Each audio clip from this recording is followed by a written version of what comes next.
ശരിക്കും എന്തൊക്കെയാണ് Indian premier ലീഗിൽ നടക്കുന്നതെന്ന് നമ്മൾ ചോദിച്ചു പോകും. കാരണം എന്താണെന്ന് വെച്ചാൽ ഓർക്കും പരാജയപ്പെടുത്താൻ കഴിയാത്ത കരുത്തുറ്റ ടീമായിട്ട് കുറിച്ച് സൺറൈസേഴ്സ് ഹൈദരാബാദിനെ അടിവാരത്ത് കടന്ന ബംഗളൂരു എഫ് സി പരാജയപ്പെടുത്തുന്നു. ബംഗളൂരു എഫ് സിയോ റോയൽ ചലഞ്ചേഴ്സ് ബാംഗ്ലൂർ പരാജയപ്പെടുത്തുന്നു. ഈ ഒരു പരാജയപ്പെടുത്തലിനെ കുറിച്ച് പറയാനാണെങ്കിൽ ഹൈദരാബാദിന്റെ വണ്ടിയുടെ മുൻനിര തകർന്നു പോയാൽ, ടോപ്പ് ഓർഡർ തകർന്നു പോയാൽ ആ വണ്ടി ഓടിക്കിടക്കും എന്നുള്ളതിന്റെ ഏറ്റവും വലിയ തെളിവാണ്. തുടക്കത്തിലെ തന്നെ അഭിഷേക് ശർമ്മ ഒരു വെടിക്കെട്ട് നടത്തിയിട്ട് കയറിപ്പോയി. ട്രെവിസ് ഹെഡ് 1 റൺസിന് പുറത്തായി. പിന്നെ മക്രം 7 റൺസുമായിട്ട് പുറത്തായി. അതായപ്പോഴത്തേക്ക് ഏകദേശം അവരുടെ കാര്യം തീരുമാനമായി. പിന്നെ ക്ലാസിന്റെ കാര്യവും കൂടെ പോയപ്പം ഹൈദരാബാദിന് ഒന്നും ചെയ്യാൻ കഴിഞ്ഞില്ല. പിന്നെ ഇന്ത്യൻ ബാറ്റ്സ്മാൻമാരെ കൊണ്ട് എന്തെങ്കിലുമൊക്കെ ചെയ്യാൻ കഴിയും എന്ന് വിശ്വസിക്കുന്നത് വെറുതെ ആയിരുന്നു.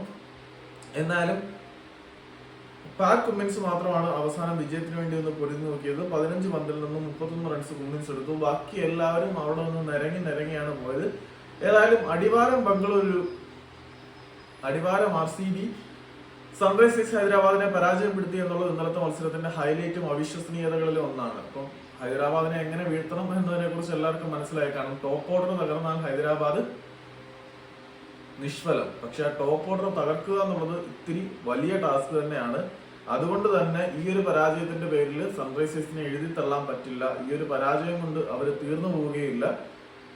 പക്ഷെ T20 വേൾഡ് കപ്പിനുള്ള പ്രിപ്പറേഷൻ ഓസ്ട്രേലിയൻ താരങ്ങൾ നന്നായിട്ട് നടത്തുന്നുണ്ട്. കാമറൂൺ ഗ്രീൻ ആയാലും ഇന്നലെ RCBക്ക് വേണ്ടി നന്നായിട്ട് കളിച്ചിട്ടുണ്ട്. പിന്നെ ഇന്നലത്തെ മത്സരത്തിൽ വിരാട് കോഹ്ലിയുടെ പെർഫോമൻസിനെ കുറിച്ച് പറയേണ്ട കാര്യമില്ലല്ലോ. 43 പന്ത് നിന്നിട്ടാണ് അണ്ണൻ 51 റൺസ് എടുത്തത്. ഇമാതിരി സ്റ്റാറ്റ് പാഡിലുള്ള ഒരു ടീമിലുള്ളത് ഒരു ടീമിന് വളരെ വലിയ ശാപം തന്നെയാണ് എന്ന കാര്യത്തിൽ യാതൊരു സംശയമില്ല. ഇത്തരത്തിലൊരു ദുരന്ത പെർഫോമൻസ് അല്ല ആരാധകർ ഒരു കാരണവശാലും ഇന്ത്യൻ ക്യാപ്റ്റനിൽ നിന്നും പ്രതീക്ഷിക്കുന്നത്.